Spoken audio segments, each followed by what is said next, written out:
Get the latest movie reviews, Hollywood news, and inside views. It's time for Behind the Screens with Lights, Camera, Jackson on 107.7 GNA.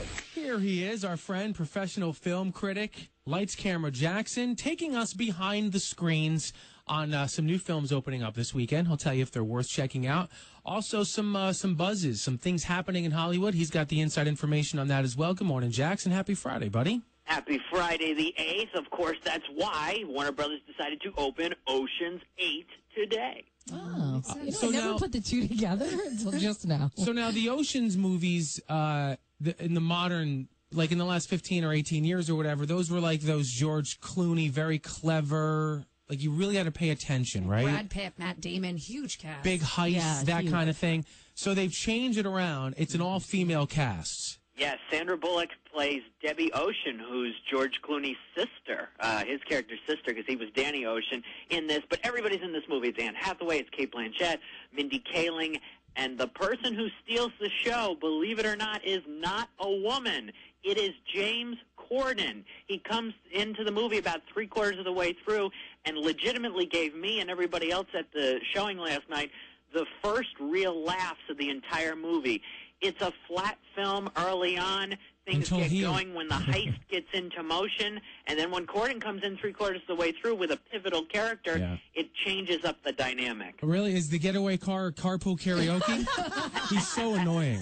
And by the way, you're right. It is a flat movie until Corden comes on the screen. Aww. I don't like him. I find him to be a little bit annoying. And is the next movie going to be an all-African-American cast starring Billy Ocean? Sorry, I'm on a roll. With the controversial remarks this morning. I'm on a roll.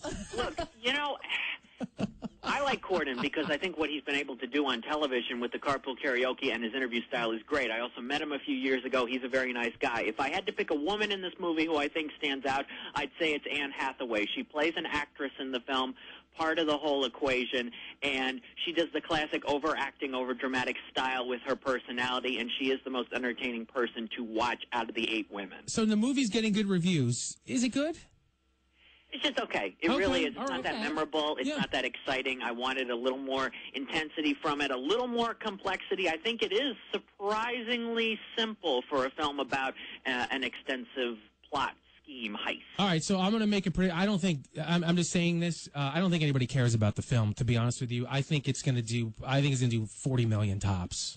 Yeah, it's about 40 million. You're right on it with what they're thinking, and that's sort of what the other Ocean's movies actually did in their opening weekends, 2001, 2004, 2007. That $30 to $40 million range. So the other movie I know you're going to talk about also getting very good reviews, but probably isn't going to be like a big box office bonanza for this film either, right?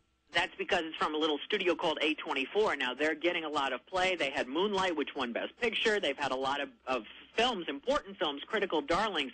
But this film is going to the masses. Hereditary is a horror movie with Toni Collette. Everybody who's seen it, I'm seeing it today, everybody who's seen it says Toni Collette is unbelievable, gives the performance of her career in this intense, gripping, psychologically challenging, and wild horror movie about a family, genetics. There's a lot of things going on, mystery, horror, gore, Hereditary. Huge rave reviews at Sundance.